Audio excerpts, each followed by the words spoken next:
দেখুন, একটি ছোট্ট ভুল আপনার জীবনে নিশ্চিতভাবে দারিদ্রতা নিয়ে আসতে পারে। অনেকের ক্ষেত্রে এই ভুলটি হয়ে থাকে, তারা জানেও না এই ছোট্ট ভুল তাদের জীবনে কি সমস্যা নিয়ে আসতে পারে।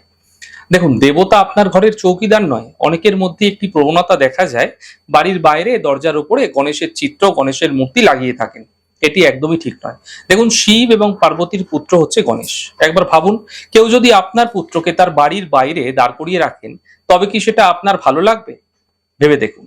আর আপনি শিব পার্বতীর প্রিয় পুত্রকে আপনার বাড়ির চৌকিদার বানাচ্ছেন। তন্ত্রক্রিয়াতে গণেশের বহু তন্ত্রোক্ত প্রয়োগ রয়েছে, যা অনেকেরই কিন্তু জানা নেই।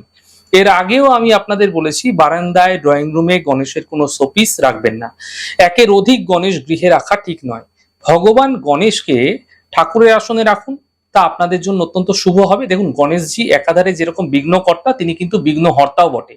তার পিঠে থাকে সর্বদা দারিদ্রতার বাস, সামনে থাকে সৌভাগ্য এবং সমৃদ্ধি।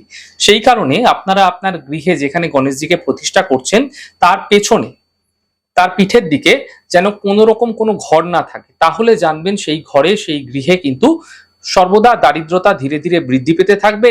সুতরাং সেখান থেকে গণেশজিকে সরিয়ে আপনারা আপনার গৃহের ঈশান কোণে বা উত্তর পূর্ব কোণার পূর্ব দিকে পিঠ দিয়ে পশ্চিম দিকে মুখ করে শুভ তিথি দেখে প্রতিষ্ঠা করুন।